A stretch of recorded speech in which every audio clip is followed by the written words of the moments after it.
চলে এসেছো? হ্যাঁ পাপা। পাপা শোনো না, একটা কথা ছিল।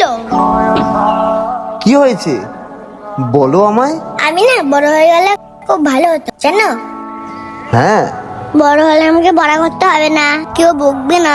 আমি আমার ইচ্ছা মতন যখন খুশি খেলতে যাবো, এখানে খুশি ঘুরতে যাবো, কোনো চিন্তা থাকবে না। তোমাকে কে বললো পাপা যে বড় হলে খুব ভালো? তাহলে কি রকম পাপা? তুমিও তো বড়, তাহলে বলো তোমার জীবন কিরকম?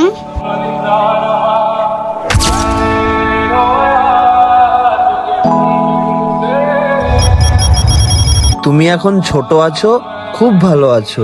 তুমি ছোট আছো, তোমার কোনো চিন্তা নেই। চিন্তা তো আমারই হয়েছে।